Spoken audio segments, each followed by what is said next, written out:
Legado financiero del apóstol San Pablo. La deuda. Una disciplina financiera que usada sin sabiduría puede poner en peligro nuestra salud financiera. La deuda se ha convertido en una herramienta financiera tan abrazada en esta generación como evitada en las generaciones pasadas. La generación de nuestros abuelos evitaba pedir prestado, ya que lo consideraban como una desgracia. Sabían que tener deudas era estar en servidumbre con el acreedor. Amaban la libertad, aunque eso les ocasionaba un sacrificio en su manera de vivir. ¿Cuántas vacaciones tuvieron que sacrificar por no endeudarse o por salir de las deudas que pudieran tener? Al parecer esto es impensable. Véase aquí la noticia que apareció este mes. Pero en la actualidad hemos incorporado el endeudamiento como una disciplina más en nuestras finanzas. Y aún iría más lejos, como una forma de comprar, y es que constantemente recibimos mensajes que endeudarse es bueno, es un medio para prosperar, es una forma inteligente de comprar. ¿Toda la deuda es mala? Podríamos decir que es mejor evitar la deuda en la medida que podamos, pero hay deuda que incluso es necesaria. Por ejemplo, en el caso de una vivienda, si ésta aumentara de valor durante el tiempo que dura la hipoteca por encima de los intereses que pagamos en dicha hipoteca, puede ser una buena decisión de endeudarse frente al alquiler. Pero esto no siempre se da. ¿Incrementará la vivienda ese valor una vez hayamos pagado la vivienda? ¿Será una buena inversión si queremos rentabilizarla? Categóricamente diría que no a las deudas de consumo y analicemos bien las deudas de inversión. Si hay unos hermanos a los que Pablo quiere hablar especialmente sobre la deuda es a los romanos. Si bien en el capítulo 13 nos habla de la deuda financiera, en su primer capítulo Pablo se pone como ejemplo de deudor, pero no precisamente de una deuda financiera, sino de una deuda espiritual. Deudor soy a los griegos y también a los bárbaros, a los sabios y también a los ignorantes. Así que, en cuanto a mí, estoy dispuesto a proclamar las buenas nuevas también a vosotros en Roma.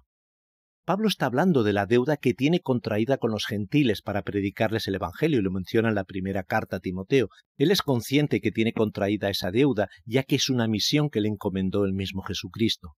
Él, poniéndose como ejemplo, puede hablar con cierta autoridad cuando en el capítulo 13, un capítulo enmarcado con la actitud que deben tener los cristianos especialmente frente a las autoridades, les da unas instrucciones muy claras sobre la deuda.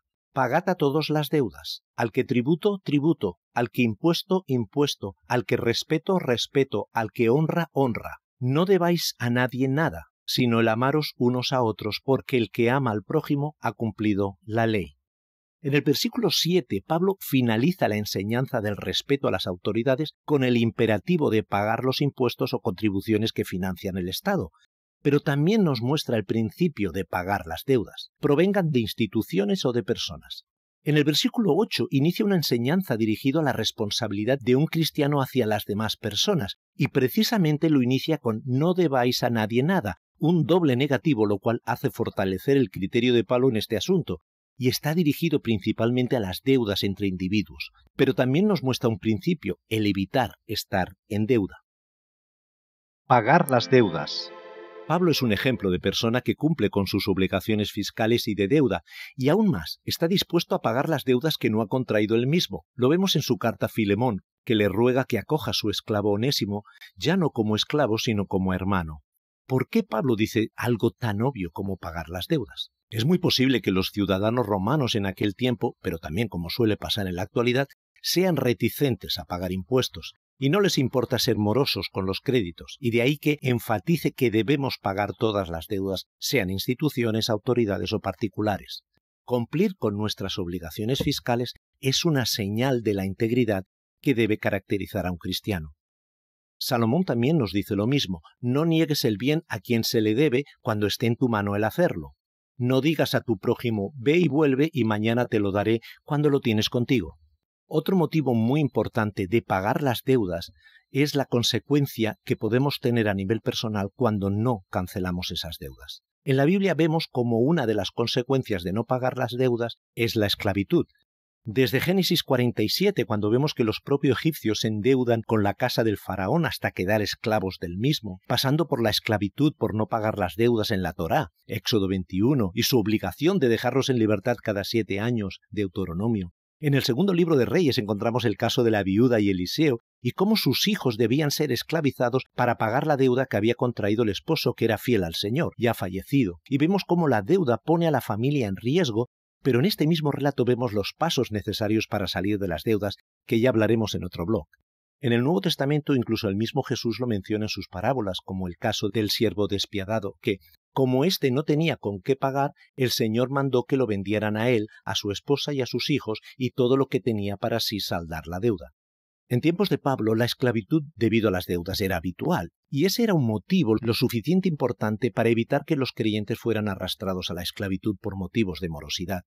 Hoy día no está vigente la esclavitud como tal, pero no caemos en la esclavitud cuando no podemos hacer frente a las deudas y no tenemos la libertad de hacer con el dinero lo que nos plazca, sino vivir enfocados en cómo salir de las deudas y nuestra vida gira alrededor de ello. Pablo es muy consciente de este riesgo y así lo manifiesta a sus dos colaboradores, Timoteo y Tito. Los que quieren enriquecerse caen en la tentación y se vuelven esclavos de sus muchos deseos. Estos afanes insensatos y dañinos hunden a la gente en la ruina y en la destrucción. En otro tiempo también nosotros éramos necios y desobedientes, estábamos descarriados y éramos esclavos de todo género de pasiones y placeres. Vivíamos en la malicia y en la envidia, éramos detestables y nos odiábamos unos a otros. Por cierto, la envidia puede ser uno de los orígenes de las deudas. No debáis a nadie nada.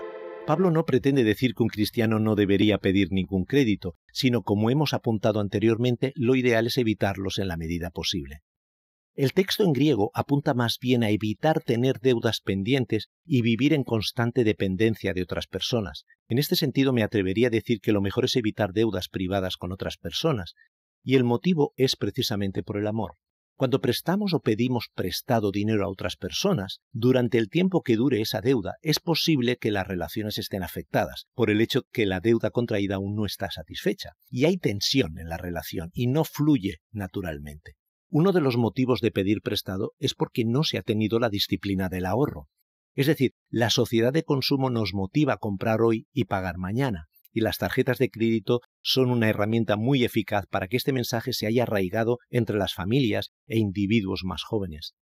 El ahorro es el mejor antídoto para la deuda, ya que si decidimos adquirir un producto o servicio y nos proponemos ahorrar para conseguirlo, durante el proceso de ahorro quizás podemos cambiar de opinión o encontrar algún producto o servicio más adecuado y, por otro lado, evitamos pagar un sobrecoste de este, ya que nos ahorramos los intereses.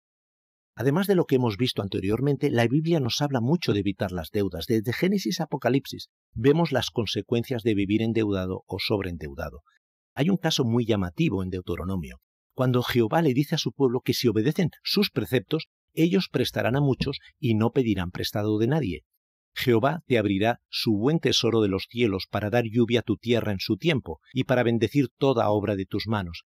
Prestarás a muchas naciones, pero tú no tomarás prestado, si escuchas los mandamientos de Jehová tu Dios, que te mandó hoy para que los guardes y los cumplas. Jehová te pondrá por cabeza y no por cola, y estarás encima solamente y no estarás debajo.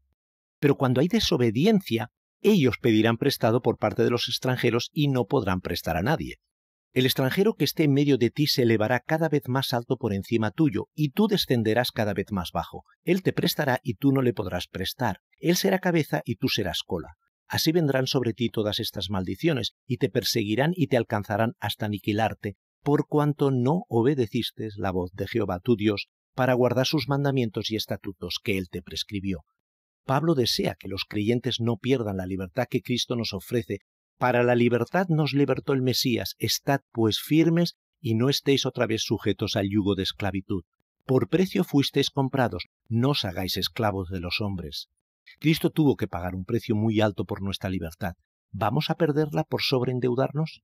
Os dejo con una reflexión muy sabia de Pablo sobre lo que está permitido y sus consecuencias con nuestra libertad. Todo me está permitido, pero no todo es para mi bien. Todo me está permitido, pero no dejaré que nada me domine. Vivamos en libertad financiera para gozar de todas las bendiciones que Dios tiene preparadas para nuestra vida.